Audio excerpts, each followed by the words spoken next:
அமித்தாயின் மகனாகிய யோனாவுக்கு கர்த்தருடைய வார்த்தை உண்டானது. யோனா, நீ எழுந்து மகா நகரமாகிய நினிவேக்குப் போ. அதற்கு விரோதமாக பிரசங்கம் பண்ண. அவர்களுடைய அக்கிரமம் என் சமூகத்தில் வந்து எட்டியது. நினிவேயா? அந்த பொல்லாத நகரத்திற்கா?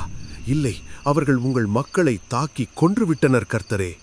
அது மட்டுமல்ல, அவர்கள் உங்களை சபிக்கிறார்கள் கர்த்தரே. அவர்கள் மேல் உங்கள் கோபத்தை காட்டுங்கள். யோனா, இல்லை, அந்த நகரத்தை அழித்துவிடும் கர்த்தரே. உம்மை வேண்டி கேட்டுக்கொள்கிறேன்.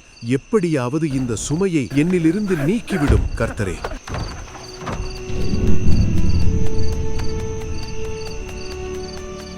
யோனா கர்த்தருக்கு விலகி ஓடி யோப்பாவுக்கு போய் தர்ஷீசுக்கு செல்லும் கப்பலில் ஏறினான். ஆனால் கர்த்தர் கடலில் பெருங்காற்றை வரப்பண்ணினார்.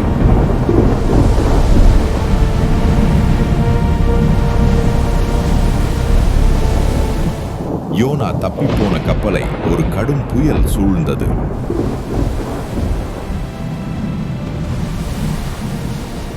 பெரிய கடல் அலைகள் எழும்பி கப்பலை நொறுக்க பார்த்தன.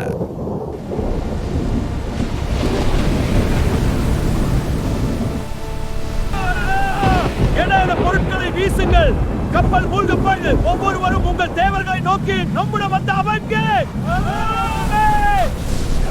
இவ்வளவு பெரிய புயலிலும் அவன் கீழே உறங்கிக் கொண்டிருக்கிறான்.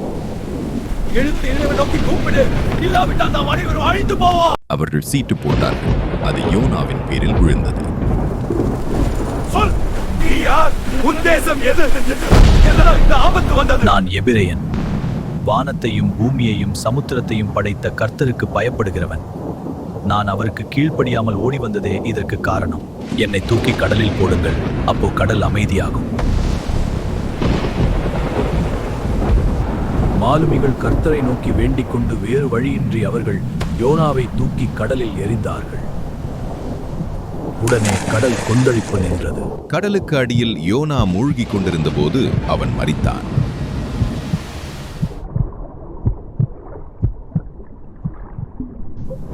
கர்த்தர் ஒரு மாபெரும் பெரிய மீனை ஆயத்தப்படுத்தியிருந்தார்.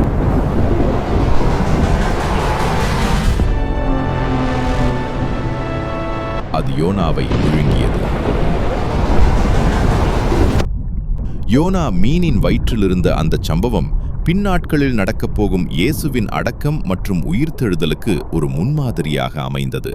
மத்தேயு வசனம் 12:39-40. யோனா தீர்க்கதரிசியின் அடையாளமே அன்றி வேறே அடையாளம் இவர்களுக்கு கொடுக்கப்படுவதில்லை. யோனா இரவும் பகலும் 3 நாள் ஒரு பெரிய மீனின் வயிற்றில் இருந்தது போல மனுஷகுமாரனும் இரவும் பகலும் 3 நாள் பூமியின் இருதயத்தில் இருப்பார் என்று இயேசு சொன்னார். யோனாவின் ஜெபம். என் நெருக்கத்திலே நான் கர்த்தரை நோக்கி கூப்பிட்டேன். அவர் எனக்கு உத்தரவு அருளினார். நான் பாதாளத்தின் வயிற்றிலிருந்து கூக்குரலிட்டேன். நீர் என் சத்தத்தை கேட்டீர். நான் இனி உம்முடைய பரிசுத்த ஆலயத்தை பார்ப்பதில்லை என்று எண்ணினேன். ஆனாலும் என் தேவனாகிய கர்த்தாவே, நீர் என் உயிரை அழிவுக்கு தப்புவித்தீர். ரட்சிப்பு கர்த்தருடையது. பாதாளத்தில் இருந்த யோனாவினுடைய ஆத்துமா தேவனிடம் ஜெபித்த ஜெபத்தை கேட்டு யோனாவினுடைய ஆத்துமாவை அழிவிலிருந்து திரும்ப மீட்டு யோனா உயிர் பெற்றார். உயிர் பெற்ற யோனா மீன் வயிற்றிலிருந்து ஜெபித்தார். தன் கீழ்ப்படியாமையை நினைத்து உடைந்த உள்ளத்தோடு கதறினான். 3 நாட்களுக்கு பிறகு கர்த்தர் மீனுக்கு கட்டளையிட அது யோனாவை தரையில் கக்கியது.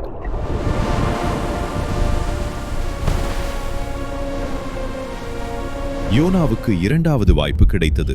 கர்த்தர் மீண்டும் யோனாவிடம் பேசினார். இம்முறை யோனா கீழ்ப்படிந்து நினிவே நகரத்திற்குள் சென்றான்.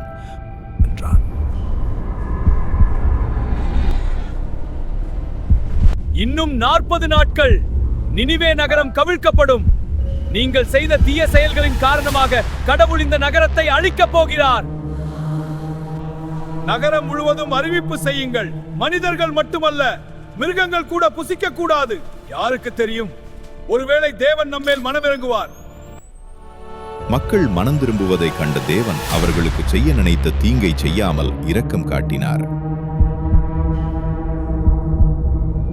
ஆண்டவரே, இதைத்தான் நான் முன்பே சொன்னேன். நீர் அன்புள்ளவர் என்று எனக்கு தெரியும். இப்போது என் உயிரை எடுத்துக்கொள்ளும், நான் சாவதே நல்லது. யோனா, நீ கோபப்படுவது நல்லதோ? யோனாவுக்கு நிழல் தர ஒரு ஆமணக்கு செடியை கர்த்தர் வளரச் செய்தார். அந்த நிழலுக்காக மிகவும் சந்தோஷப்பட்டான்.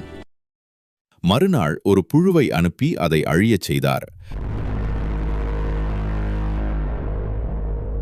ஐயோ, இந்த செடி காய்ந்து போனதே. யோனா, நீ பிரயாசப்படாத. இந்த செடிக்காகவே பரிதபிக்கிறாயே. வலது கைக்கும் இடது கைக்கும் வித்தியாசம் தெரியாத லட்சக்கணக்கான மக்களும் மிருகங்களும் உள்ள இந்த நினிவே நகரத்திற்காக நான் பரிதபிக்காமல் இருப்பேனோ? கர்த்தர் ஒரு இனத்திற்கு மட்டுமல்ல, அவர் சகல மக்களுக்கும் இரக்கம் காட்டுகிறவர். அவர் அன்பு எவ்வளவு பெரியது என்பதை யோனா உணர்ந்தான்.